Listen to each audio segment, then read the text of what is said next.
Hey guys, welcome back to another video. We're going to be taking a look at the different types of pathway for Donald Trump and President Joe Biden in this upcoming election, and basically how Donald Trump has way more paths to victory than Joe Biden currently does, because in my opinion, I do believe Joe Biden only has one pathway to victory, and if he doesn't get that one path, then he's not going to win re-election. I do believe that Donald Trump has over a 90% chance of winning this election. Donald Trump has severely way more paths than Joe Biden currently does. And if you were to go back to 2020, just 4 years ago, Biden had way more paths to victory. So this election has reversed, it has flip-flopped in favor of the former president. But before we get started with the pathways for both Biden and Trump, make sure you guys are subscribed, click the bell so you don't miss out on my content, press the like button, give this video a thumbs up. Also, if you're interested, we have memberships. You can find the link to that in the description section.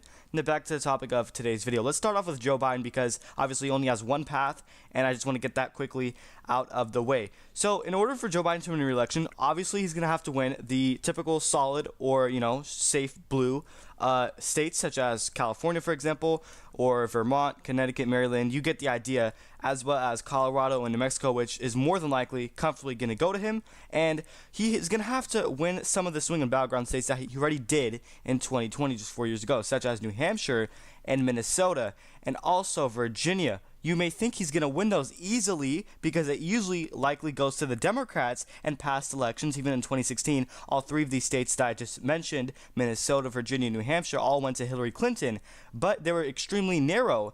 And you may think Joe Biden's easily going to win it, but there's a twist. Majority of polls say Donald Trump is coming within the margin of error of actually winning the states. And actually, Donald Trump is winning Virginia as of today, according to the RCP averages. So Biden is going to have to defend a lot of these states. He's going to play defense, not offense, because he is the incumbent. For example, in the state of Virginia, you may think that Biden is easily going to win it, right? Because he won it by like 10 points. He got double digits just 4 years ago. Well, guess what? Not according to the RCP averages, in which Donald Trump is the favorite to win Virginia by 0.4%. This is a state that Biden comfortably won. And you take a look at Emerson. Biden is trailing Trump. He has a 2-point lead in this state. This is a highly accurate rated pollster. And as of right now, Biden is supposed to win Virginia, part of his easiest pathway, and he only has one path. He loses Virginia, then he's not going to win re-election. Donald Trump actually may get a landslide if Biden loses Virginia, which as of right now, Donald Trump is the narrow favorite. So Biden's going to, must win Virginia. But as for Minnesota, Donald Trump is also coming within the margin of error of actually winning this state. So Biden is going to have to focus on defending states that he won comfortably because he's so unpopular. For example, he's going to have to put heavy focus on winning Minnesota, a state he won by 7 points. He's going to have to put focus on winning a state like Virginia, or defending it, that he won by 10 points. Even a state like New York, in which the internal Democrats from this state are suggesting that this state is now a battleground state. It is no longer solid blue. Biden won New York by 23 points. RCP averages has him only winning it by 7 points on average, which is disastrous. That is worse than Hillary Clinton. You can now say that Joe Biden is worse than Hillary Clinton, which he's not supposed to be, but that's how unpopular he is. People of his own party despise him. Democrats want him to resign and drop out of the race. So how on earth is Joe Biden supposed to win Arizona, Wisconsin, Michigan, Pennsylvania? These are all states he won. Even Minnesota and Virginia, when he is literally only winning the state of New York by 7.5%. Donald Trump is more than likely going to win the popular vote in this year's election cycle. And believe it or not, this is kind of a hot take. I do think that the Electoral College actually goes to Biden's benefit, which is not really what you see in recent elections past. Usually the Electoral College goes in favor of the Republicans because you typically see Democrats winning the popular vote. But you take a look at 2022, the midterms, as an example to that. Republicans won the popular vote, but they still lost control of the Senate. So maybe this election would be similar to 2022, because maybe Biden loses the popular vote, but he wins the Electoral College, which is kind of odd. That could happen, but I just don't see that happening. That's very unlikely at this point in time. So if Biden's going to have to put in focus to New York, then he's probably going to lose, Michigan, Wisconsin, Pennsylvania, Arizona, Georgia, Nevada. He's probably going to lose those if he even has to care about New York, because the fact that he has to care about New York is really sad, because it shows you that if he's going to really lose New York, or it's going to come close, obviously he's not going to lose it, but the fact that it comes close goes to show you that Donald Trump may very well pass 330 electoral votes. So there is a reality in which Biden loses 3 states but still wins re-election, getting exactly 270 electoral votes. In my opinion, that is literally his only pathway to victory, and it would be considered the closest elections of all time in modern U.S. history. So Biden can afford to lose Nevada, he can afford to lose Georgia, and also he can afford to lose Arizona and still win the election. And that's if he wins those 3 most important Rust Belt states, basically building back that blue wall. And this blue wall is what got Obama elected in 2008, also in 2012, but Donald Trump broke it in 2016, and Joe Biden narrowly got it back in 2020, probably because of COVID and BLM and whatnot. You know, we didn't have as much third-party candidates. So all those factors are going to Donald Trump's benefit this time around, and he basically has the Rust Belt locked under control, which Biden was supposed to, but now Donald Trump does. So Biden can win Wisconsin, Michigan, Pennsylvania, and he gets 270 on the dot exactly. Trump can still flip 3 states, Nevada, Georgia, and Arizona. So if Trump gets 3 flips, obviously he's not going to get 270 electoral votes. He's going to just get 268. And this is literally Joe Biden's only pathway to victory. He literally only has one. But you can make the case that you can, flip Arizona and Wisconsin. You can say, okay, let's say Donald Trump wins Wisconsin, because if you take a look at demographics and shifts, it all points to Arizona is actually trending to the left and Wisconsin is trending to the right. Okay, well, Biden gets Arizona. He gets 271 electoral votes. But in my opinion, Arizona is slightly more red. But if you go based off of shifts alone, then you can say Arizona is more blue than a state like Wisconsin is.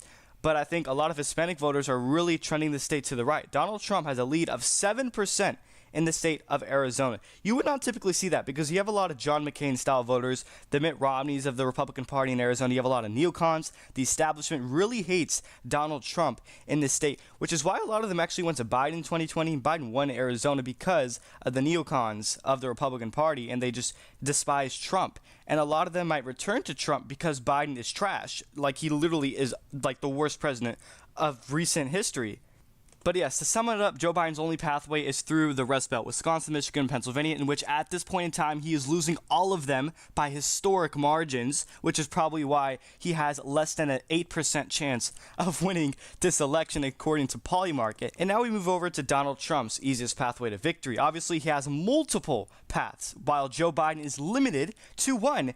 And typically, any incumbent seeking re-election who is limited in terms of pathways probably is going to lose. For example, in 2020, Donald Trump was severely limited. He had like probably 1 to 2 paths at best, and Biden had way more.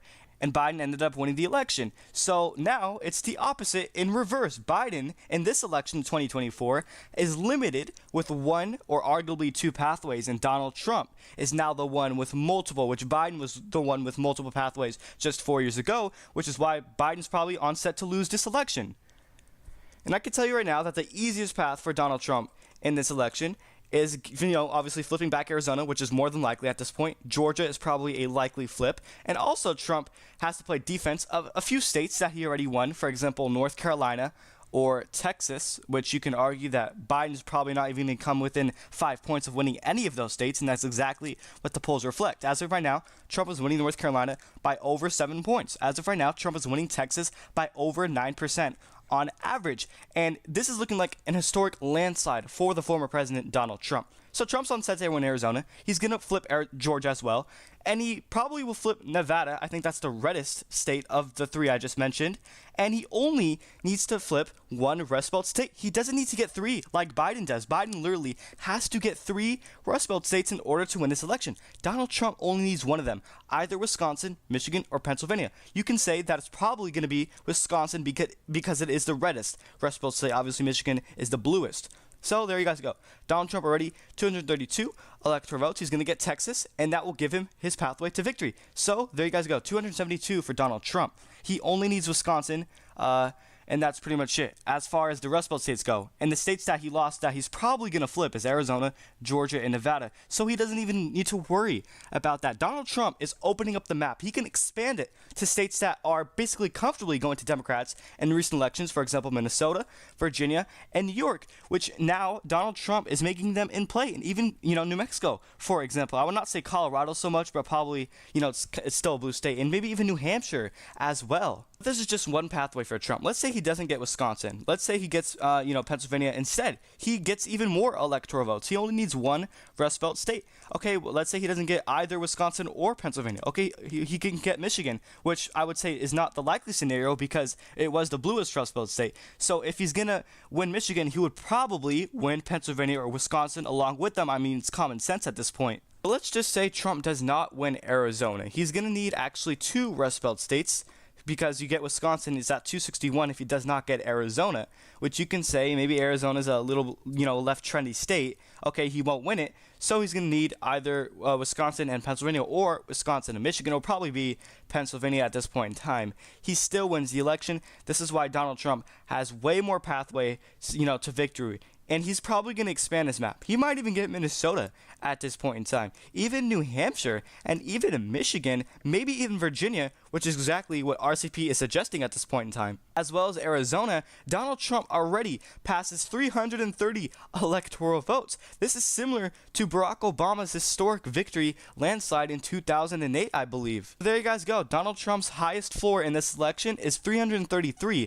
electoral votes, and Joe Biden's highest floor in this election is actually 270. So the fact that you have an incumbent whose best chance case scenario is 270 goes to show you how unpopular they are.